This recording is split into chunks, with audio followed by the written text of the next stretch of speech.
Europe का killer drone programme Eurodrone क्या है जिसका सदस्य बना भारत? भारतीय वायुसेना की बल्ले बल्ले। भारत यूरोप के नेक्स्ट जनरेशन के ड्रोन बनाने वाली परियोजना यूरोड्रोन में पर्यवेक्षक के रूप में शामिल हुआ है। इसे ड्रोन तकनीक के क्षेत्र में भारत की बड़ी छलांग के रूप में देखा जा रहा है। अभी तक यूरोड्रोन प्रोग्राम में इंडो पैसिफिक से भारत के अलावा सिर्फ जापान को ही पर्यवेक्षक के रूप में शामिल किया गया है। भारत आधिकारिक तौर पर एक पर्यवेक्षक राष्ट्र के रूप में यूरोप के मल्टीनेशनल यूरोड्रोन कार्यक्रम में शामिल हो गया है। ये घोषणा organisation of joint armament cooperation (OCCAR) ने की है। उसने अत्याधुनिक Eurodrone medium altitude long endurance MALE remotely piloted air system (RPAS) कार्यक्रम में भारत की भागीदारी का स्वागत किया है। इस प्रोग्राम में शामिल होने से भारतीय रक्षा उद्योगों खासकर वायुसेना को सबसे ज्यादा फायदा होने की उम्मीद है। इतना ही नहीं, भारत को यूरोप की स्टेट ऑफ आर्ट रक्षा तकनीक के मिलने की संभावना भी कई गुना ज्यादा बढ़ जाएगी। OCCAR यूरोप की कई प्रमुख डिफेंस प्रोजेक्ट की देखरेख करता है।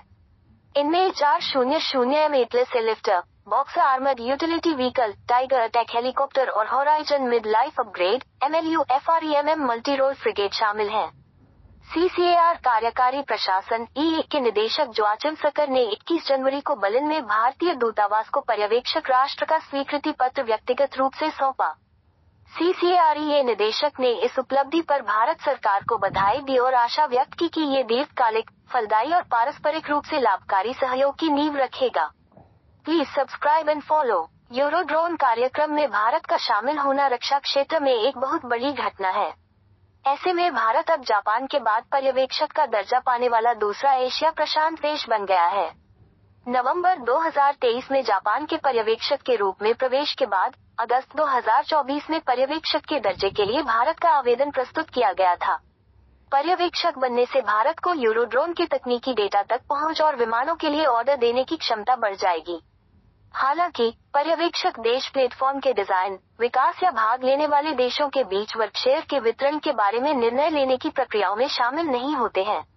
OCCAR ने भारत को मिलने वाले विशिष्ट लाभों के बारे में विस्तार से नहीं बताया, लेकिन ये कदम भारत की व्यापक रक्षा रणनीति के अनुरूप है, जिसमें वैश्विक भागीदारों के साथ प्रौद्योगिकी सहयोग को गहरा करना शामिल है। यूरोड्रोन कार्यक्रम में भारत की भागीदारी अक्टूबर 2024 में जर्मनी के साथ हस्ताक्षरित एक संयुक्त रक्षा सहयोग समझौते के तुरंत बाद हुई है। ये समझौता प्रौद्योगिकी सहयोग, सह उत्पादन और रक्षा प्लेटफार्मों के सह विकास के लिए प्रतिबद्धताओं को रेखांकित करता है। 2016 में शुरू किए गए यूरोड्रोन कार्यक्रम का अनुमानित मूल्य $7 बिलियन $7 और 30 सेंट बिलियन है और इसका नेतृत्व फ्रांस, जर्मनी, इटली और स्पेन के 4 यूरोपीय देश कर रहे हैं। एयरबस, डसॉल्ट और लियोनार्डो जैसे प्रमुख उद्योग भागीदार इस परियोजना को आगे बढ़ा रहे हैं।